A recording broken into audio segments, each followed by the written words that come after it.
Soyez richement bénis dans le nom puissant et précieux de notre Seigneur Jésus-Christ de Nazareth.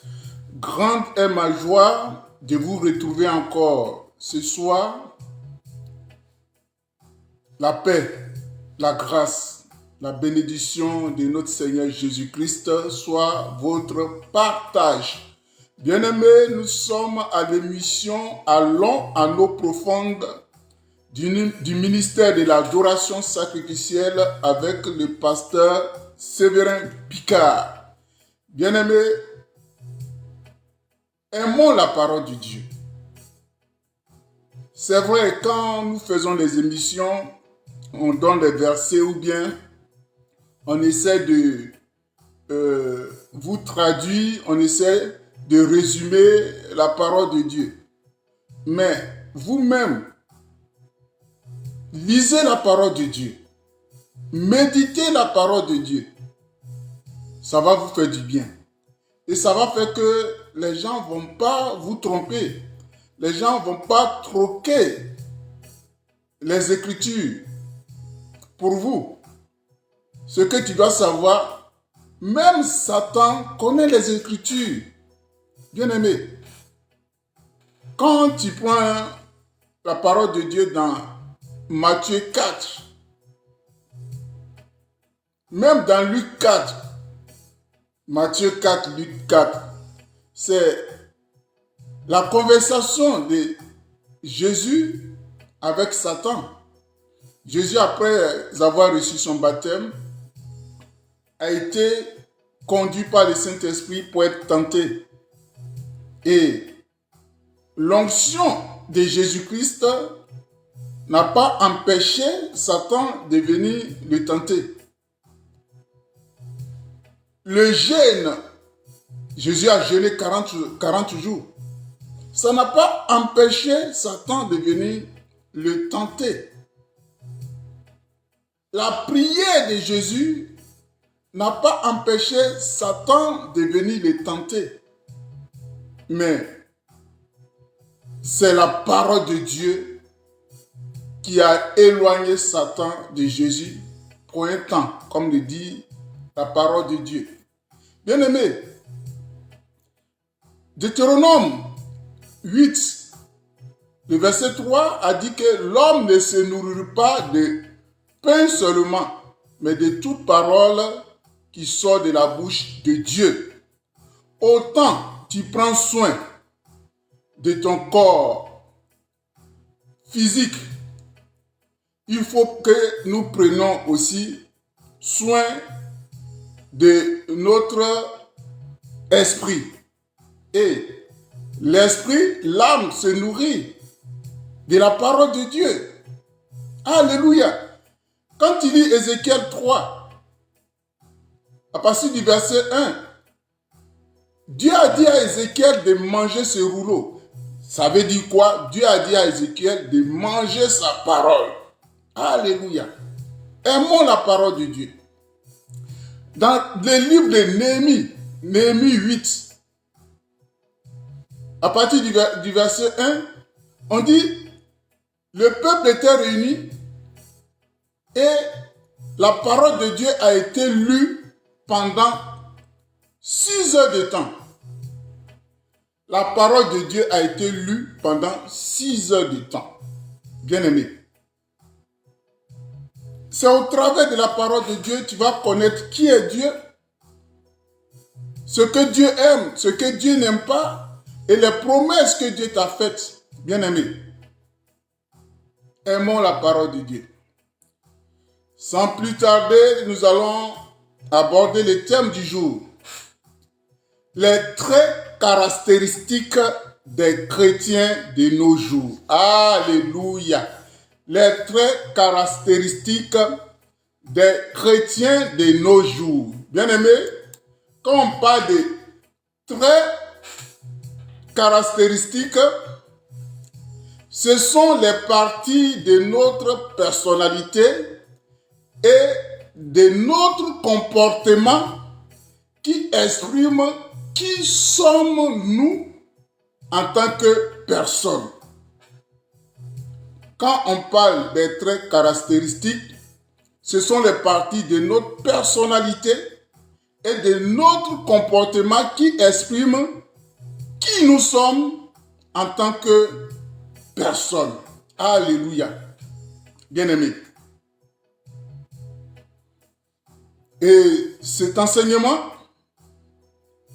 va nous amener à faire une étude comparée des comportements des chrétiens primitifs et les chrétiens de nos jours, les chrétiens de ce siècle. Bien-aimés, vous allez voir une très grande différence. Comme j'ai toujours dit, quand tu viens à l'émission Allons à l'eau profonde, il faut apprêter ton épée, à savoir ta Bible. Nous allons beaucoup lire, nous allons prendre le temps. On a toujours l'habitude de vous résumer les passages bibliques, mais cette fois-ci, on va beaucoup lire et ça va t'aider. Il y a des fois, quand on résume, vous pensez que c'est notre propre connaissance, notre sagesse qu'on résume. Non, c'est la parole de Dieu. Bien-aimés, sans plus tarder, nous allons prendre notre Bible dans les Actes des Apôtres. Actes des Apôtres, chapitre 2. Alléluia. Actes des Apôtres, chapitre 2. Tu vas voir la vie et le comportement des anciens chrétiens et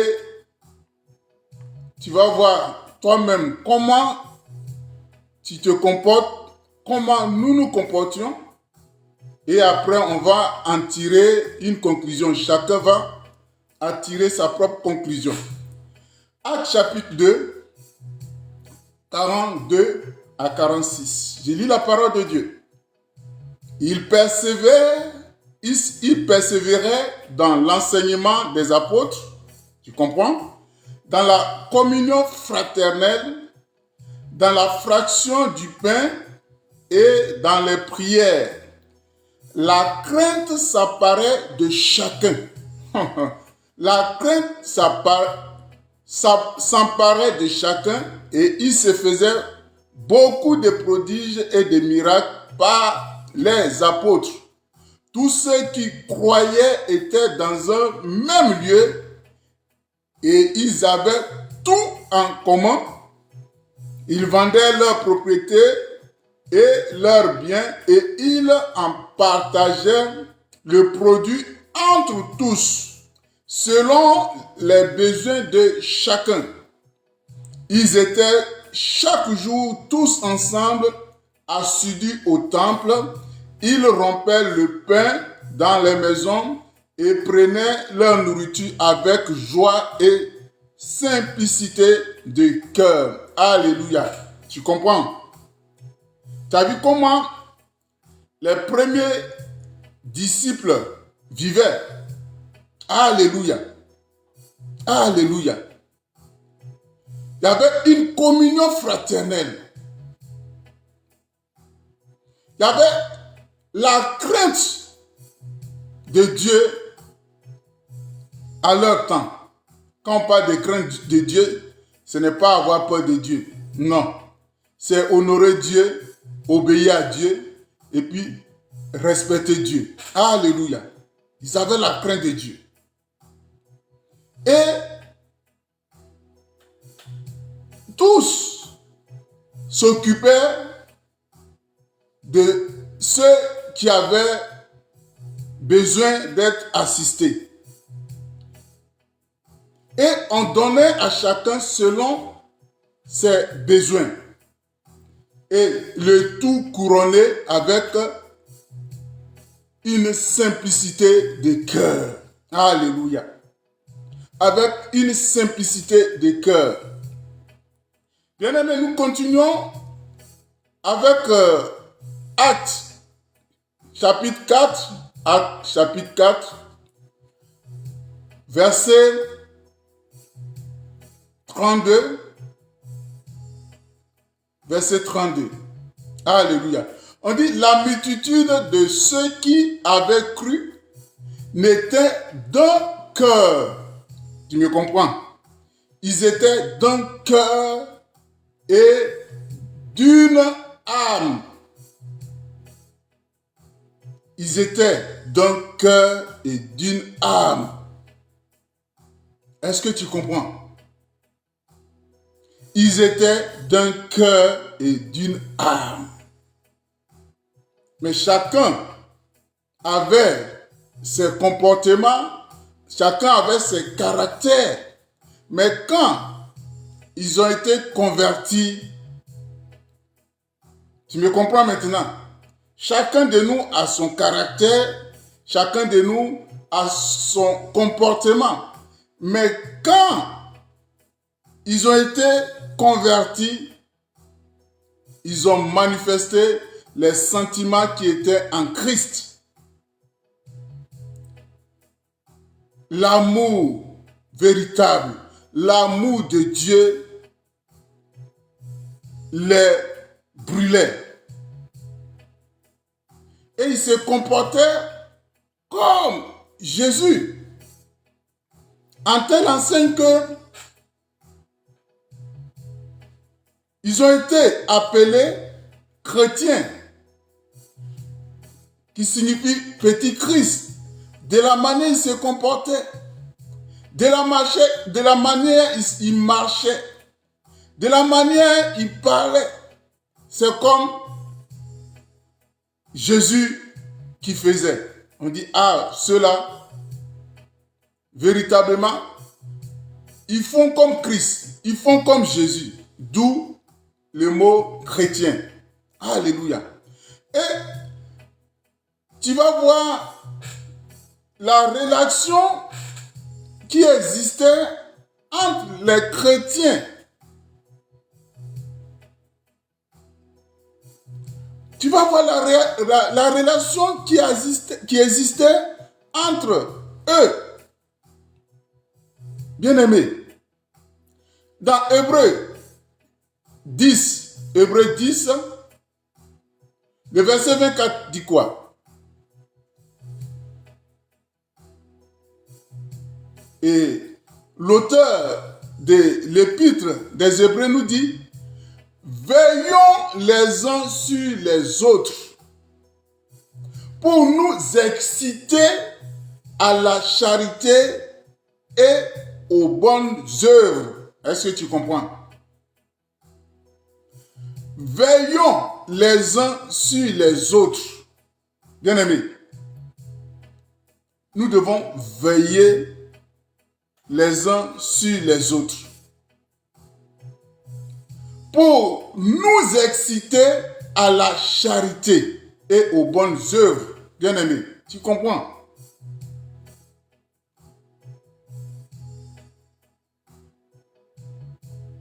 Ce sont les conseils que l'auteur de l'épître des Hébreux nous dit, nous donne. Veillons les uns sur les autres pour nous exciter à la charité et aux bonnes œuvres. Chrétiens, chrétiennes, enfants de Dieu. Alléluia. Et l'apôtre Paul pouvait dire aux chrétiens de Corinthe, aux Corinthiens, 1 Corinthiens 1, alléluia. Verset 10. Je vous exhorte, frères, par le nom de notre Seigneur Jésus-Christ, à tenir tous un même langage. Bien-aimés. Je vous exhorte, frères, par le nom de notre Seigneur Jésus-Christ, à tenir tous un même langage et à ne point avoir de division parmi vous, mais à être parfaitement unis dans un même esprit et dans un même sentiment. Bien-aimé, est-ce que c'est ce que tu vois de nos jours? Est-ce que c'est ce que nous voyons de nos jours? Je le répète, je vous exhorte, 1 Corinthiens 1, verset 10. Je vous exhorte, frères, par le nom de notre Seigneur Jésus-Christ, à tenir tous un même langage et à ne point avoir de division parmi vous, mais à être parfaitement unis dans un même esprit et dans un même sentiment. Bien-aimé, c'est le même Saint-Esprit qu'on a eu, on a reçu. C'est le même Saint-Esprit qu'on a reçu. Et si on ne laisse pas le Saint-Esprit nous briser, si on ne laisse pas le Saint-Esprit nous conduire, bien-aimés, les œuvres de la chair vont prendre le dessus. La chair va prendre le dessus sur l'esprit. Alléluia. Bien-aimés, Colossiens 3, comme j'ai dit, aujourd'hui on va beaucoup lire la parole de Dieu. Et puis ça va t'amener aussi à aimer la parole de Dieu. Ça va t'amener à savoir que ce qu'on vous dit, ce ne sont pas des fables, mais c'est la parole de Dieu. Colossiens 3. Alléluia. Colossiens 3, je vais te lire le verset 11 jusqu'au verset 17. En Christ, c'est moi qui ajoute ça, en Christ, il n'y a ici ni grec, ni juif, ni circoncis, ni incirconcis, ni barbare, ni scythe, ni esclave, ni libre. Mais Christ est tout et en tous. Ainsi donc, comme les élus de Dieu, saints et bien-aimés, revêtez-vous d'entrailles de miséricorde. Alléluia. Revêtez-vous d'entrailles de miséricorde, de bonté, d'humilité, de douceur, de patience. Le verset 13 que j'aime beaucoup. Supportez-vous les uns les autres. Supportons-nous, enfants de Dieu. Supportons-nous, chrétiens. Alléluia. Supportez-vous les uns les autres. Et si l'un a sujet de se plaindre de l'autre, il peut arriver, comme on le dit, dans la bouche, il y a la langue et puis les dents. Il y a des fois, les dents mordent la langue. Mais entre eux, ils s'attendent. Supportez-vous les uns les autres. Et si l'un a sujet de se plaindre de l'autre, pardonnez-vous réciproquement. Pardonnez-vous réciproquement. De même que Christ vous a pardonné. Pardonnez-vous aussi. Qu'est-ce que tu n'as pas fait? Qu'est-ce que nous n'avons pas fait? Mais Jésus nous pardonne toujours. Ayons les sentiments qui étaient en Christ. Est-ce que tu comprends? Pardonnons-nous réciproquement. De la manière que Christ nous a pardonné, nous devons pardonner aux autres. Verset 14. Par-dessus toutes ces choses, revêtez-vous de la charité. Revêtez-vous de l'amour qui est le lien de la perfection. Alléluia. Revêtons-nous de l'amour qui est le lien de la perfection. C'est l'amour qui va nous conduire à la perfection. Parce que Dieu est amour. Alléluia. Est-ce que tu comprends? Alléluia. Est-ce que tu comprends? Mais par-dessus toutes ces choses, revêtez-vous de la charité qui est le lien de la perfection. Alléluia. Alléluia. Bien-aimé, est-ce que tu comprends? Je te dis, aujourd'hui, on va traverser les Écritures. Romains 12, le verset 13 à 14, mais tu peux lire jusqu'à 21. Tu peux lire jusqu'à 21.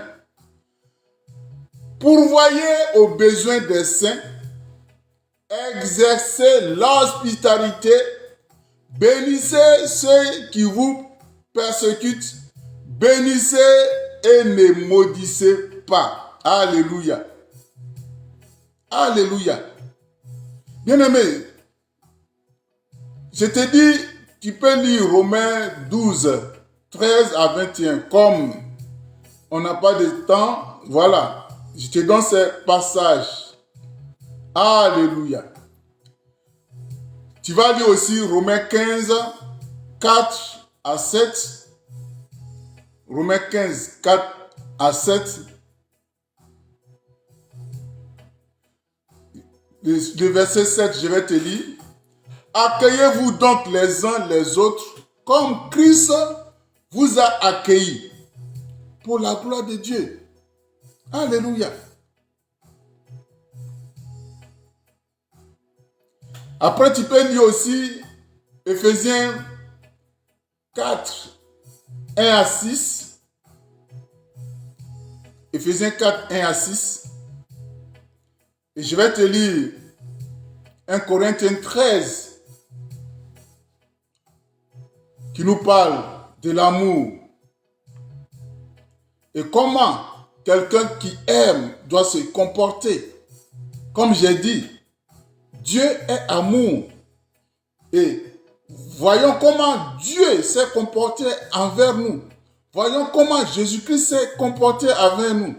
Ayons les sentiments qui étaient en Christ. 1 Corinthiens 13. C'est l'apôtre Paul qui parle.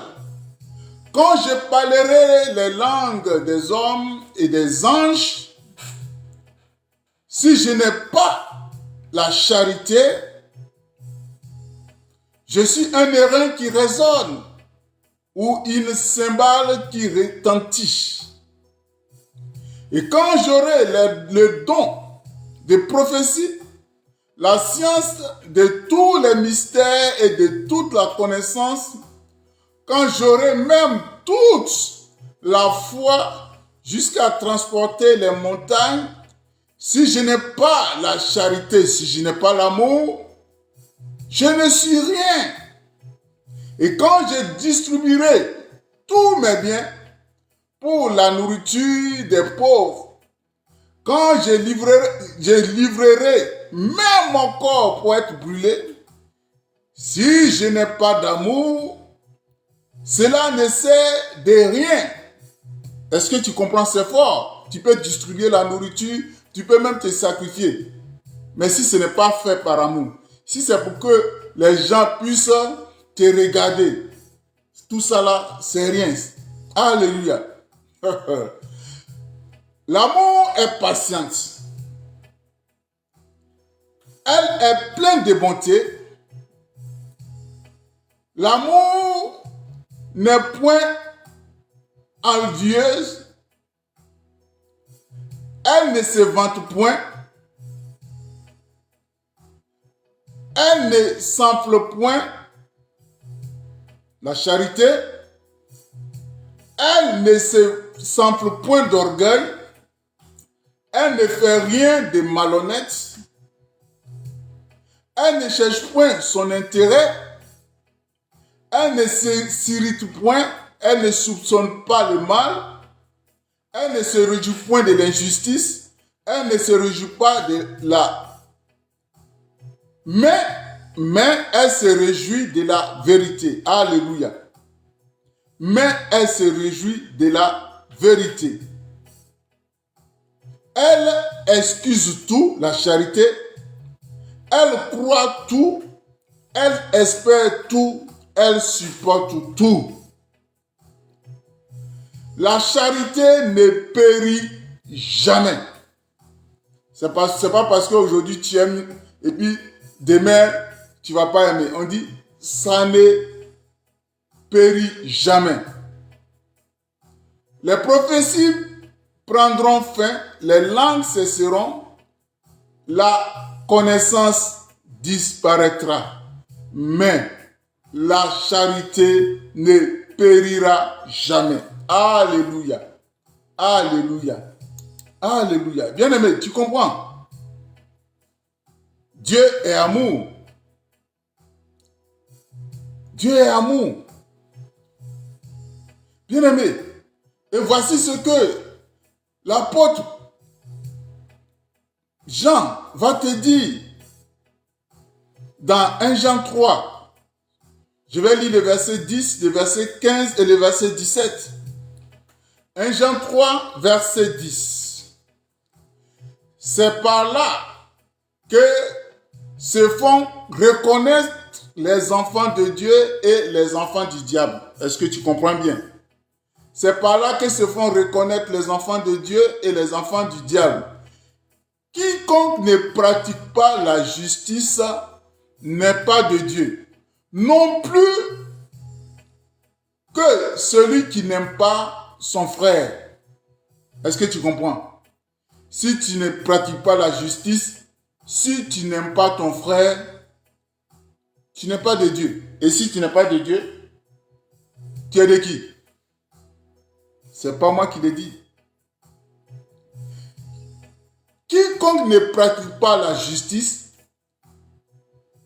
quiconque n'aime pas son frère, n'est pas de Dieu. Et l'apôtre Jean a si bien dit, c'est par là que se font reconnaître les enfants de Dieu et les enfants du diable. Les enfants de Dieu pratiquent la justice. Les enfants de Dieu aiment leurs frères. Et si toi tu fais le contraire, tu es de l'autre côté. Verset 15. Quiconque hait son frère est un meurtrier, et vous savez qu'aucun meurtrier n'a la vie éternelle demeurant en lui. Si tu as la haine pour ton frère, pour ta soeur, tu es un meurtrier. Et les meurtriers n'héritent pas la vie éternelle. C'est ce que le verset 15 a dit. Verset 17 maintenant. Si quelqu'un possède les biens du monde, et que, tu comprends maintenant, si quelqu'un possède les biens du monde, et que, voyant son frère dans le besoin, il lui ferme ses entrailles, comment l'amour de Dieu demeure-t-il en lui? Tu comprends? Alléluia. Après, tu peux lire 1 Jean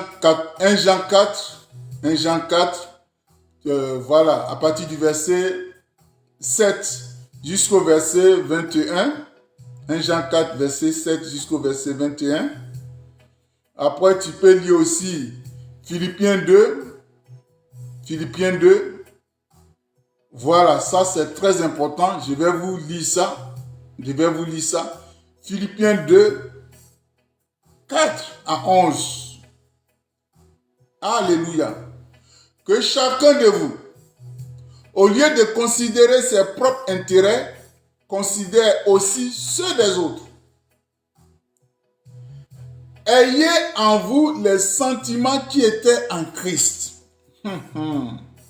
lesquels, existant en forme de Dieu, n'a point regardé comme une proie à arracher d'être égal avec Dieu, mais s'est dépouillé lui-même en prenant une forme de serviteur, en devenant semblable aux hommes et ayant paru comme un simple homme, il s'est humilié lui-même Sois bénie, ma grande sœur. Après, tu peux m'envoyer ton numéro. Je vais t'appeler. Je n'ai pas ton numéro, malheureusement. Alléluia.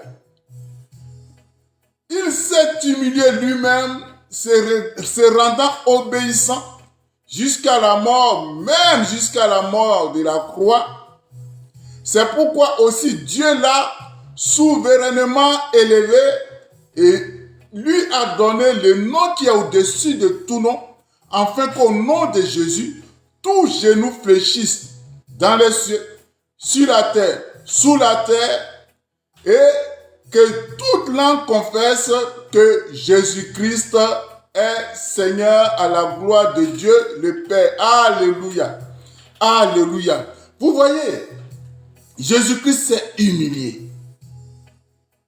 Jésus-Christ s'est dépouillé. Bien-aimés,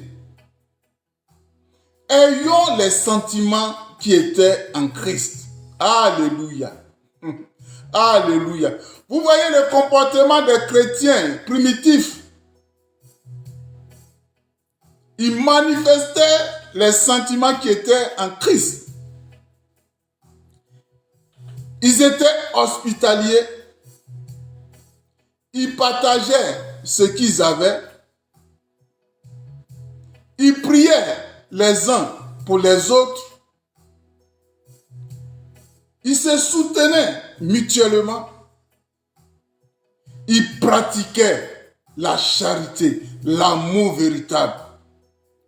Bien-aimés, Romains 15, le verset 4 nous dit quoi? Or, tout ce qui a été écrit d'avance l'a été pour notre instruction. Or, tout ce qui a été écrit d'avance l'a été pour notre instruction. Ils ont vécu l'amour véritable. Ils ont vécu ce que Jésus-Christ leur avait enseigné. Bien-aimés, ils se sont comportés comme des véritables enfants de Dieu. Ils ont mis ça sur écrit pour nous enseigner, pour nous éduquer, pour nous orienter, pour nous avertir. Parce qu'à leur temps, pareilles choses se sont passées. À leur temps, il y a des enfants de Dieu qui se comportaient mal. Mais ils ont mis tout ça sur écrit pour nous instruire. Malheureusement, à notre temps, c'est devenu encore plus pire. C'est devenu encore plus pire. Et ce qui est bien dans la parole de Dieu, c'est que Dieu nous donne l'information avant que ça n'arrive. Alléluia. Nous allons voir maintenant comment se comportent les chrétiens de ce siècle. Comment nous, les chrétiens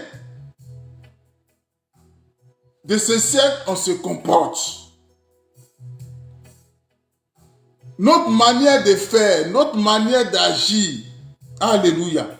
C'est pourquoi je t'invite à prendre la parole de Dieu dans 2 Timothée 3, 1 à 5, qui est le test de base de cet enseignement. Alléluia. Donc, en premier lieu, nous avons commencé par la vie des premiers chrétiens, les chrétiens primitifs.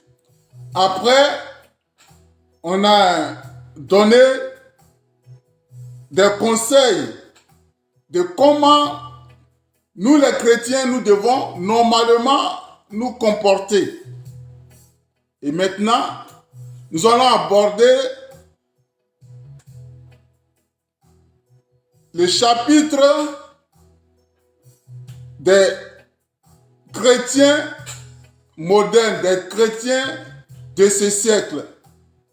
Bien-aimés, comment nous comportions de nos jours? Comment nous vivons notre foi dans le Seigneur Jésus? Et l'apôtre Paul a écrit à son fils Timothée pour lui donner cette parole révélée. C'est vraiment une parole révélée. Je vais te lire dès Timothée 3, 1 à 5. Sache que dans les derniers jours, il y aura des temps difficiles, car les hommes seront égoïstes, amis de l'argent, fanfarons, hautains, blasphémateurs, rebelles à leurs parents, ingrats, irréligieux, insensibles, déloyaux, calomniateurs, intempérants, cruels, ennemis des gens de bien, traîtres, emportés, enflés d'orgueil, aimant le plaisir plus que Dieu, ayant l'apparence de la piété, mais régnant ce qui fait la force. Éloigne-toi de ces hommes-là. Alléluia. Dans ce verset, bien-aimé, dans ce verset de 2 Timothée 3, 1 à 5, vous voyez ce tableau sombre. Est-ce que c'est pas ce que nous voyons de nos jours? Est-ce que c'est pas ce que tu vois? Bien-aimé, est-ce que c'est pas ce que nous vivons de nos jours? Bien-aimé, ces derniers temps sont véritablement difficiles. Quand on parle des derniers temps, on parle de l'époque. Ça fait allusion à l'époque. Bien-aimé, l'apôtre Paul a cité l'égoïste.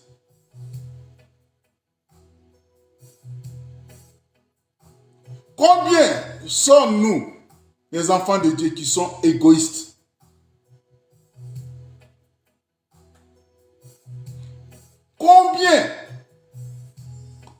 Combien, bien-aimés? On veut avoir tout pour nous seuls, au mépris des intérêts des autres.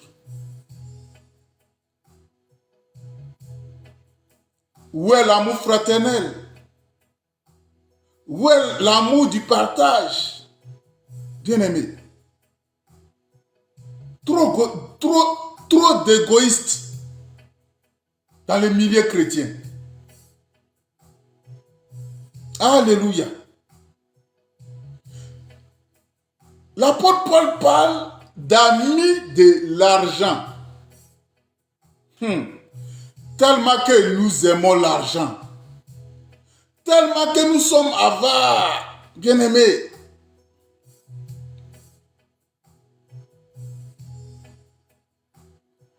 Les chrétiens, c'est vrai. Si l'apôtre Paul a écrit à Timothée, c'est pas pour aller parler à ceux qui ne connaissent pas Dieu. C'est vrai, il a averti. Mais c'est pour conseiller les fidèles. C'est pour conseiller les enfants de Dieu. Et il a remarqué que dans nos églises, parmi les chrétiens, ces choses ou bien ces comportements se racontent. par amour d'argent, on est capable même de sacrifier des personnes. Vous voyez ce qui se passe. Combien de fois les gens font des sacrifices pour gagner de l'argent. Vous êtes plus bien placé que moi, bien aimé. Les gens vont même aller sacrifier leurs enfants, leurs parents, leurs maris, leurs femmes. Il y a d'autres même qui s'en vont même sacrifier une partie de leur corps dans le but d'avoir de l'argent. Bien aimé. Dans 1 Timothée 6, le verset 10, la Bible nous dit, car l'amour de l'argent est une racine de tous les maux. Car l'amour de l'argent est une racine de tous les maux. Et quelques-uns, en étant possédés, se sont égarés loin de la foi et se sont jetés eux-mêmes dans bien des tourments. Tu comprends? Et Hébreu nous dit, Hébreu 13, le verset 5 nous dit, ne vous livrez pas à l'amour de l'argent. Contentez-vous de ce que vous avez, car Dieu lui-même a dit, je ne te délaisserai point, je ne t'abandonnerai point. Alléluia. Alléluia. Est-ce que tu comprends? L'apôtre Paul nous parle aussi des gens qui se vantent avec exagération.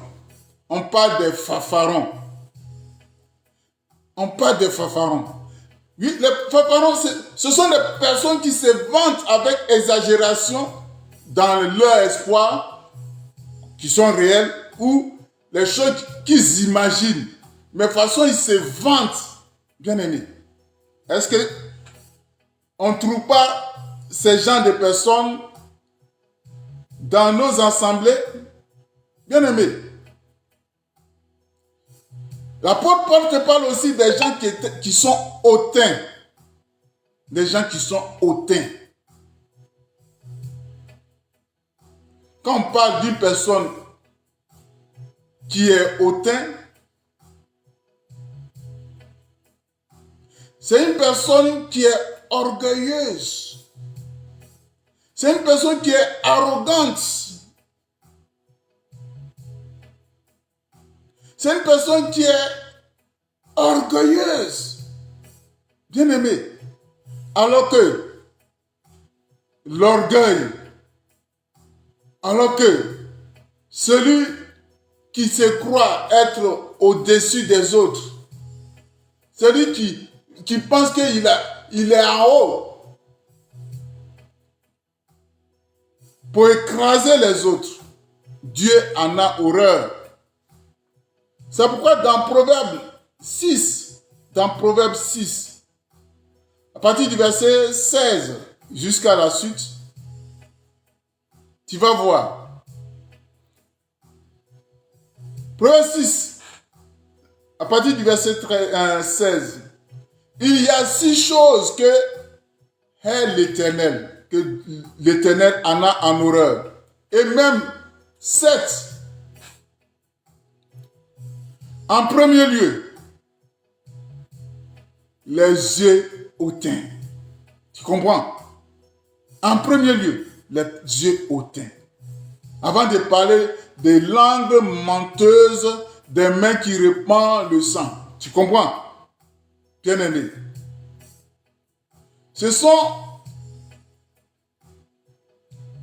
les comportements des chrétiens de nos jours que l'apôtre Paul est en train de détailler. Alléluia. Bien-aimés, ensemble, on est en train d'énumérer. Mais après, chacun de nous, si tu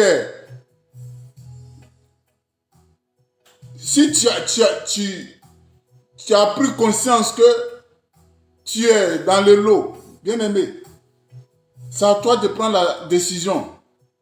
Alléluia. L'apôtre Paul va te parler de blasphémateurs. Ce sont des gens qui tiennent des paroles ou des discours qui outragent Dieu. Tu comprends? Et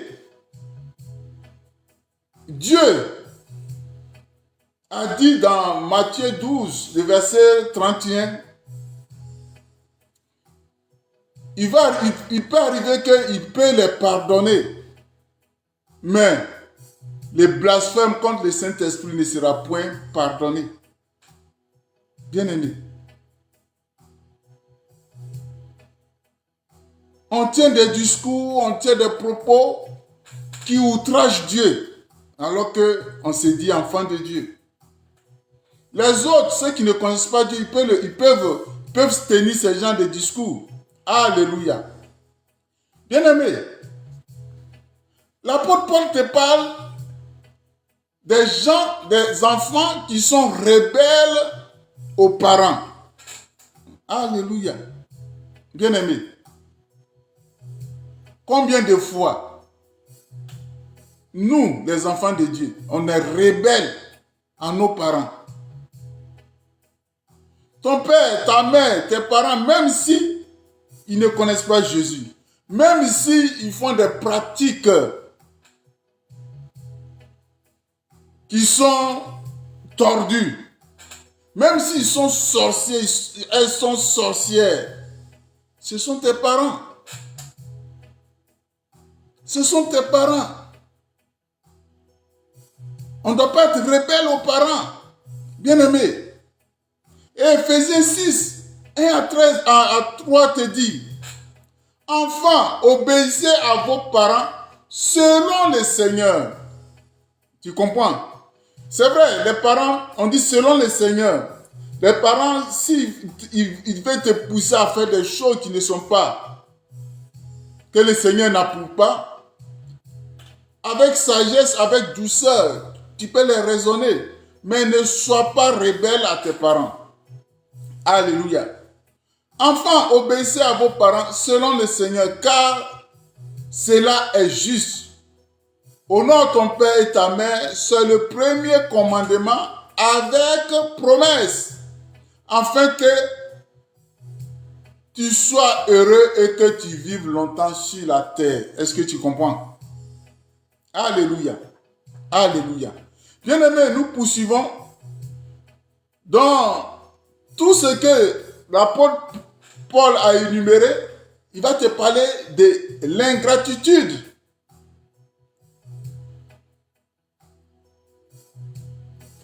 Les gens qui n'ont aucune reconnaissance, tu vas beau les aider. Ils n'ont aucune reconnaissance. Ils sont tellement ingrats.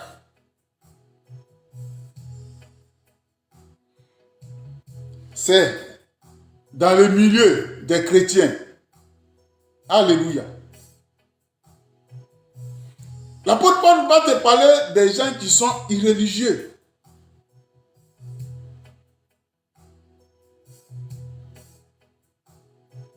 Il y a des gens même, ça dit c'est leur corps, ou bien peut-être pour faire plaisir à quelqu'un, ou bien pour aller chercher une quelconque bénédiction. Voilà, il y a des gens qui vont aller à l'église pour trouver une femme, ils vont aller à l'église pour trouver un homme. Donc, pour eux, ils ne sont pas religieux.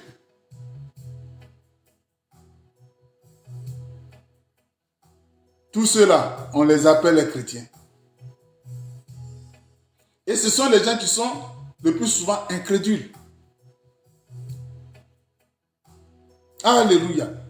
Dans tout ce que l'apôtre Paul énumère, il va te parler des gens qui sont insensibles.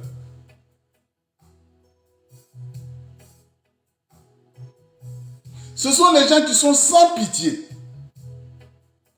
Ce sont les gens qui ne sont même pas touchés, qui ne sont même pas émus quand ils voient quelqu'un dans la souffrance. Alors que la Bible nous dit que Jésus a toujours eu compassion des gens qui souffrent. Alléluia. Bien-aimé, dans tout ce que l'apôtre Paul énumère, il va te parler des gens qui sont déloyaux. Les gens qui n'ont même pas de loyauté. Les gens qui trahissent la confiance des autres. Des gens malhonnêtes. Ça se trouve dans le milieu des chrétiens. Alléluia. Je continue. L'apôtre Paul va te parler des calomniateurs. Ça là, il y en a beaucoup. Ces versets, comme le disent les Ivoiriens, ces versets, waouh, bien aimés, les calomniateurs dans le milieu des chrétiens. Les gens qui accusent faussement autrui. Les gens qui mentent pour attaquer la réputation, l'honneur d'autrui, d'une personne, d'une personne. Bien aimé.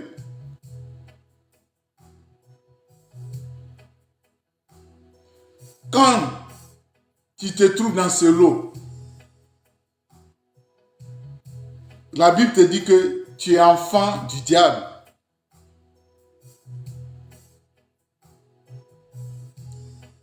Combien sont des enfants de Dieu qui détruisent par des fausses accusations, par des mensonges, la réputation d'honnêtes citoyens, d'honnêtes personnes. Bien aimés. Je continue. L'apôtre Paul va te parler des personnes qui sont intempérantes.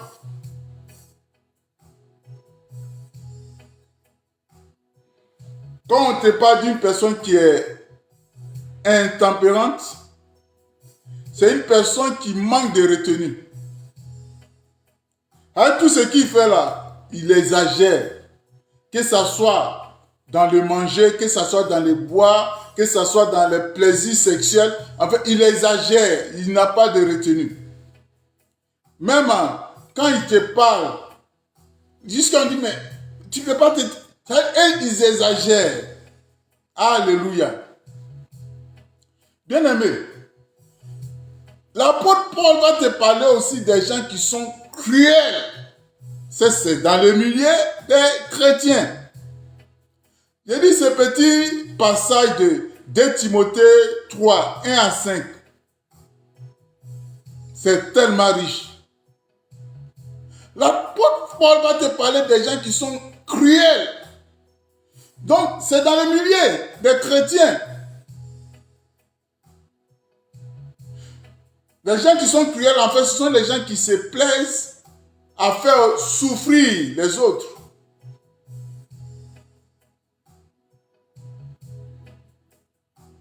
Ce sont les gens qui sont inhumains.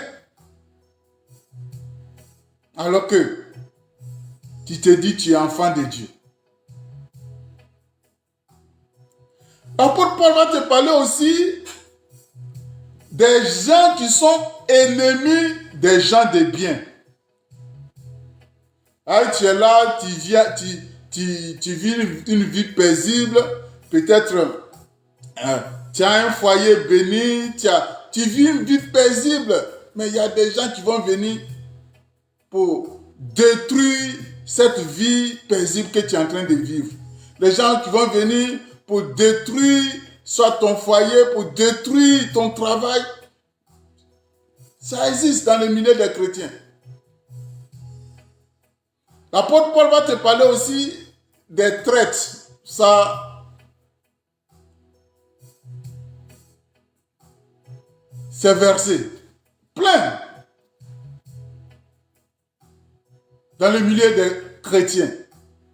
Des gens, des personnes qui commettent la trahison.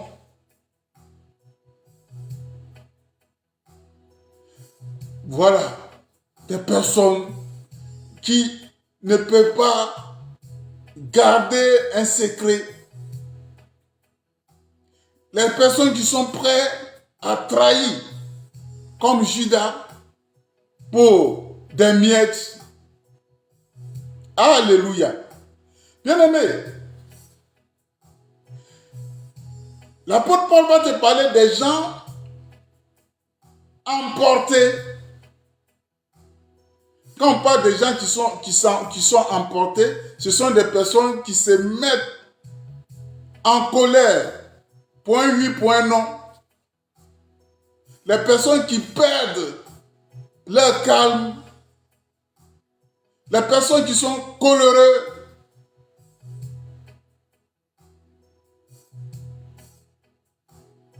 Alléluia. Tu comprends? Ça existe dans le milieu des chrétiens. Il y a des gens qui ne sont pas... Dieu nous parle de la tempérance. Point oui, point non, on s'enflamme, on s'emporte. Alléluia. L'apôtre Paul va te parler des gens qui sont enflés d'orgueil. Il nous avait parlé de l'orgueil. Enflé d'orgueil encore. C'est le lâche, c'est le pire. Ça veut dire aveuglé par l'orgueil. Et on en trouve dans le milieu des chrétiens. Alléluia. Alléluia. Bien-aimé, est-ce que tu comprends? Et Dieu, il résiste aux orgueilleux. Comme l'a dit l'apôtre Jacques 4, 6. Dieu résiste aux orgueilleux et il fait il fait grâce aux humbles.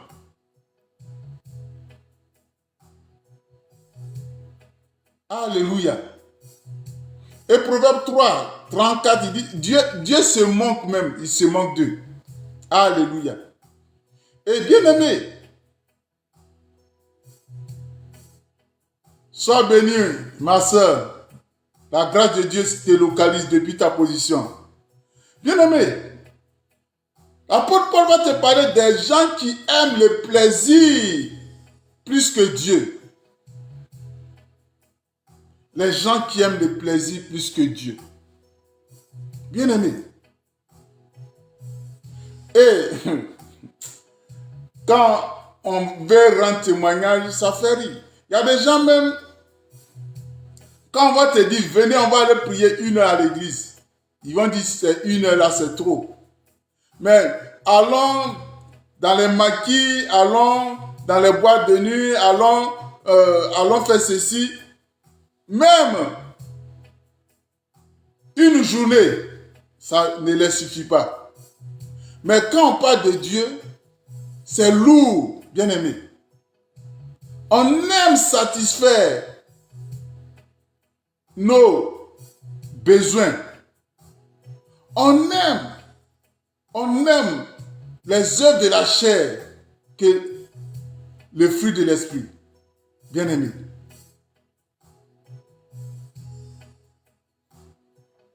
Ça, c'est dans le milieu chrétien. C'est dans le milieu chrétien. Bien-aimé. On aime se faire plaisir.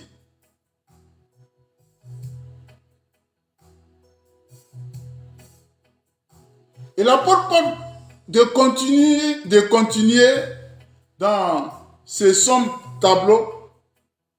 Il y a des gens qui ont l'apparence de la piété. Tu les vois, tu dis, ah, lui là, il est plus qu'un ange.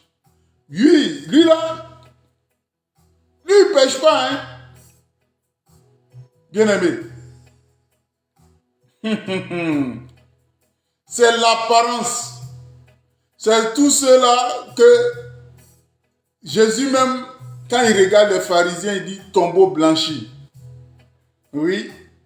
Il y a des tombeaux blanchis dans nos églises, ceux-là, les bons chrétiens, les bonnes chrétiennes, mais quand Dieu te révèle leur vie, toi-même, tu attrapes ta tête, bien-aimé. Est-ce que tu comprends? Alléluia. Bien-aimé, comme j'ai dit, 2 Timothée 3, 1 à 5. Je sais que là où tu es, tu as lu ça aussi. Alléluia. Je vais te les énumérer et puis voilà. Je vais te les énumérer et tu vas voir si ton comportement y figure. Tu sauras comment faire. Je relis 2 Timothée 3, 1 à 5. Sache que dans les derniers jours, il y aura des temps difficiles, car les hommes seront égoïstes, amis de l'argent, farons, hautains, blasphémateurs, rebelles à leurs parents, ingrats, irréligieux, insensibles, déloyaux, calomniateurs, intempérants, cruels, ennemis des gens de bien, traîtres, emportés, enflés d'orgueil, aimant le plaisir plus que Dieu, ayant l'apparence de la piété, mais reniant ce qui en fait la force. Éloigne-toi de ces hommes-là. Bien-aimé, tu as compris? Après ces sombres tableaux énumérés, que chacun se pose cette question.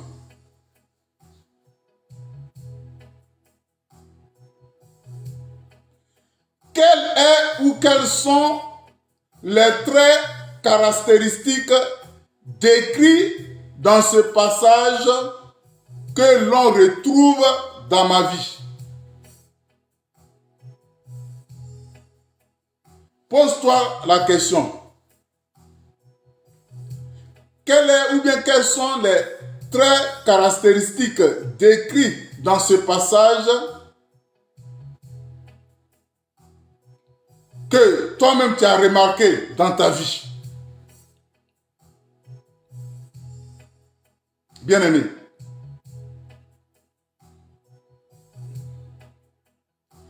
dis à Jésus-Christ de venir t'aider. Je sais que tu aimes Dieu. Je sais que tu aimes Dieu. Et je sais que tu veux aller au paradis. Bien-aimé, si tu te retrouves dans tout ce qui a été énuméré, ne se fait que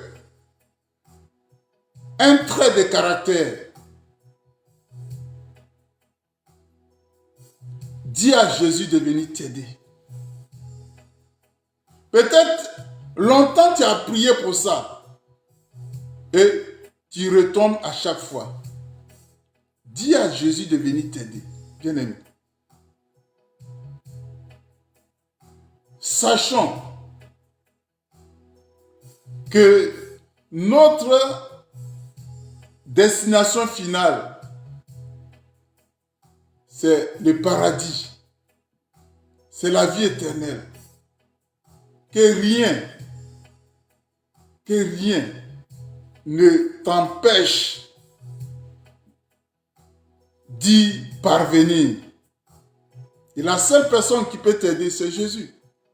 Bien-aimé. Maintenant, si tu penses que tu ne te retrouves pas, gloire soit rendue à Dieu. Gloire soit rendue à Dieu. Et pour conclure, oui, pour conclure, bien-aimé, c'est pour te lire ce passage de Philippiens. Oui, ce passage de Philippiens, chapitre 2, 4 à 11. Que chacun de vous, au lieu de considérer ses propres intérêts, considère aussi ceux des autres. Ayez en vous les sentiments qui étaient en Jésus-Christ, lequel, existant en forme de Dieu, n'a point regardé comme une proie arrachée d'égal avec Dieu, mais s'est dépouillé lui-même en prenant une forme de serviteur, en devenant semblable aux hommes et ayant paru comme un simple homme. Il s'est humilié lui-même, se rendant obéissant jusqu'à la mort, même jusqu'à la mort de la croix. C'est pourquoi aussi Dieu l'a souverainement élevé et lui a donné le nom qui est au-dessus de tout nom, afin qu'au nom de Jésus, tout genou fléchisse, dans les cieux et sur la terre, et sous la terre, et que toute langue confesse que Jésus-Christ est Seigneur, à la gloire de Dieu le Père. Bien-aimés, ayons les sentiments qui étaient en Christ. C'était Allons en eau profonde avec le ministère de l'adoration sacrificielle du pasteur Séverin Picard. Dieu vous aime.